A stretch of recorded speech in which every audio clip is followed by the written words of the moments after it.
Azoospermia, oligospermia. ये जब बच्चा नहीं होता जी, 2 महीने हो गए, 6 महीने हो गए, बहुत ज़्यादा लोग साल भी इंतज़ार करते हैं, साल के बाद कहते हैं जब टेस्ट कराएं, ये डॉक्टर से रिजू हुआ, फीमेल का एनालिसिस होगा, मेल का एनालिसिस होगा, तो मेल का जब एनालिसिस होगा, फीमेल का भी हम आगे जाते हैं, अभी मेल का करें, तो मेल का तो क्या होगा, एलिगोस्पर्मिया आएगा, एलिगोएस्थीनोस्पर्मिया आ जाएगा और एजोस्पर्मिया आ जाता है। एजोस्पर्मिया थोड़ा डिफ़िकल्ट होता है, इसका तो थोड़ा सा मुश्किल काम होता है, बहुत सारे केसेस हमारे पास ज़िंदगी में ठीक भी हुए हैं, लेकिन अभी भी मैं उस पर बहुत काम कर रहा हूँ। लेकिन ओलिगो या एस्थीनियो ये ठीक हो जाते हैं, ये तो तकरीबन आपका 99.9% लोग ठीक हो जाते हैं। और इसमें हम कसरत से ओलिगो में और एजो में दोनों में हम स्टार्ट जो है वो एक्सरे से लेते हैं। एक्सरे बेसिकली जेनेटिक्स जो कोफ्त है या जेनेटिक जो ऑब्स्ट्रक्शन है, एक्सरे जाके DNA को स्टिमुलेट कर देता है। और अगर आप उसका और कोई पॉजिटिव फैक्टर कोई फैमिली के अंदर देखें, आप अगर गौर से देखें जो इस वक्त हमारे पास इंसानों की रेस है, शक्ल है, जो नस्ल है, उसमें आपको बहुत ज़्यादा साइकोसिस मिलेगा, बहुत ज़्यादा साइकोसिस मिलेगा। आप जिस मरीज, एक नहीं दूसरा, जिसको भी देखें उसके नेक पे, उसके कहीं ना कहीं आपको वार्ड्स नजर आएगा। ये असरे हाजिर के आप डॉक्टर हैं और ये आपकी नजर ही नहीं है इस पे। चाहे जोड़ों का दर्द है, चाहे इम्पोटेंसी है, चाहे इनफर्टिलिटी है, चाहे कैंसर है, चाहे ट्यूमर है, चाहे कुछ भी है, आप कॉजेटिव फैक्टर जो मियाज़मेटिक कॉजेटिव फैक्टर है, आप उसको कंसीडर ही नहीं कर रहे, आप उसको अहमियत ही नहीं दे रहे, आपका कोई केस नहीं ठीक होगा। छोड़ दें ओलिगोस्पर्मिया, आपको जोड़ों का दर्द नहीं ठीक होगा, उसका पेट दर्द भी नहीं ठीक होगा, उसका सर दर्द नहीं ठीक होगा। अब गौर तो करें कितना बड़ा पड़ा है साइकोसिस। अब गौर तो करें कितनी बड़ी पड़ी है ट्यूबरक्लोसिस, कितना बड़ा पड़ा है सिफिलिटिक। मैं तो एक मियाज़मेटिक नई जो इसको मैं खोलने लगा हूँ मियाज़म को, मैं तो आपको सैकड़ों मियाज़म देने लगा हूँ। मैं अपने कोई एक सीरीज शुरू करने लगा हूँ कि हमने तो बहुत सारे मियाज़म पकड़े हैं भाई। हम कहते हैं उसने जो हमें कंसेप्ट दिया है हनीमन ने, उसने कहा कि व्हाट इज़ द मियाज़म, मास्टर सोरा के, उसने कहा कॉम्प्लिकेशन ऑफ बैक्टीरिया है। भाई मियाज़म तो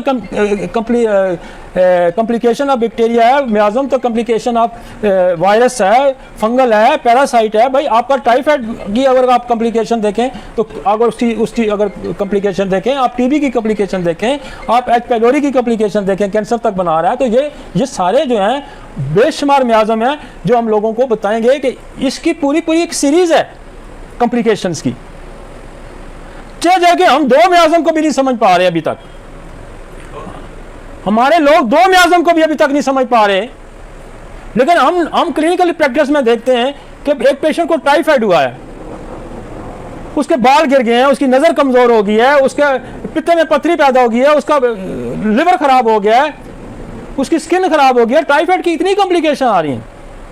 इसी तरह H. pylori है, वो स्टमक की गैस्ट्रिक से लेकर स्टमक का कैंसर तक बना रहा है, तो ये भी तो मियाज़म है।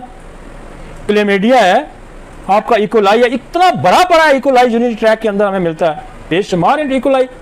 क्लेक्सीला पड़ा हुआ है, इंट्राकोकस पड़ा हुआ है, स्टेप्लोकोकस पड़ा हुआ है, स्टेप्टोकोकस पड़ा हुआ है। अब गिनते जाए इतनी, ये सारी कॉम्प्लिकेशन है। एक गोनाकाई की बात नहीं है, एक गोनाकाई की बात नहीं है, एक प्लेडियम की बात नहीं है, एक सिफिलिस के बैक्टीरिया की बात नहीं है। तो भाई ये सारी कॉम्प्लिकेशन। और मैं आपको बताऊं कि जिस तरफ हम निकल रहे हैं और जो हमने ये पकड़ा है सारा कुछ, ये तो एक रेवोल्यूशन है इस सोसाइटी के अंदर। आप तो वार्ड्स की देखें ना, वार्ड्स हर तीसरे बंदे की गर्दन पे, आपको नेक पे, मुंह पे कहीं ना कहीं वार्ड्स नजर है, तो वो तो साइकोसिस फैमिली है। और साइकोसिस मेडिसिन की आपकी ग्रिप नहीं है, और जाके इसने जीन को करप्ट किया।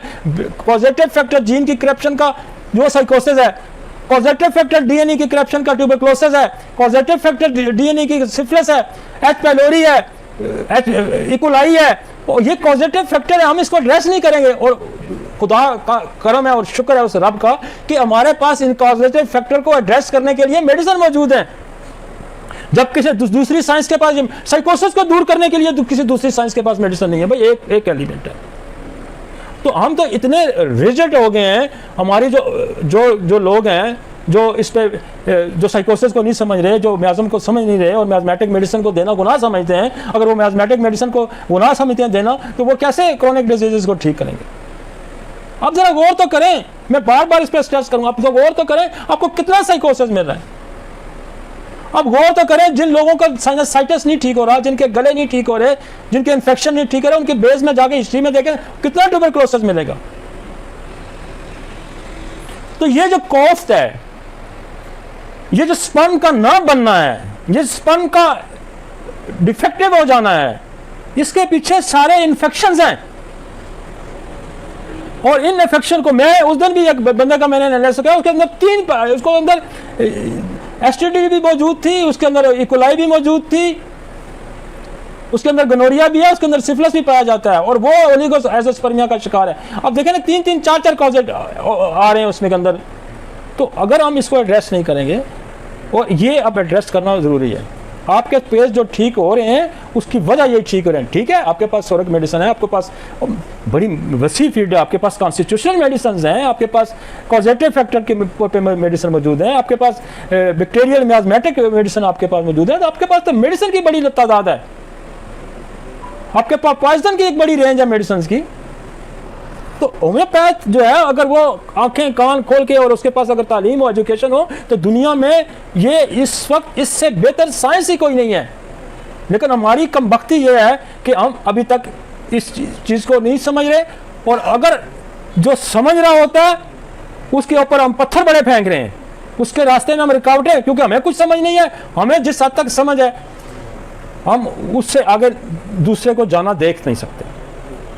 इसलिए मैंने कहा है कि आप एनाटॉमी फिजियोलॉजी को समझें, आप पैथोलॉजी को समझें, आप बैक्टीरियोलॉजी को, आप वायरोलॉजी को, आप फंगल, पैरासाइट, इन कॉजेटिव फैक्टर को समझें, और फिर अपनी पूरी मेडिसिन की जो लाइन है आपकी, पॉइजन की हैं, नोसोड्स हैं, सार्कोड्स हैं, मियाज़मेटिक मेडिसिन है, कॉन्स्टिट्यूशनल मेडिसिन है, इनको भी आप समझें। नेक्स्ट चलते हैं। और ये अप्रोच आप यहाँ जब लेंगे, आपके पास देखें बहुत सारी केसेस जो है, बेसिलियम टेस्टिस का मैंने यहाँ जिक्र किया, यहाँ मैंने जो ट्यूबरकुलोसिस, टेस्टिकल ट्यूबरकुलोसिस है, वो ओलिगोस्पर्मिया पैदा करेगी, वो एज़ोस्पर्मिया पैदा करेगी। तो उसमें आपकी फास्फोरस दवाई है, उसकी आपकी बेसिलियम टेस्टिस दवाई है, उसकी आप एक्सरे दवाई है। तो ये इन दवाइयों का आप इस्तेमाल करेंगे।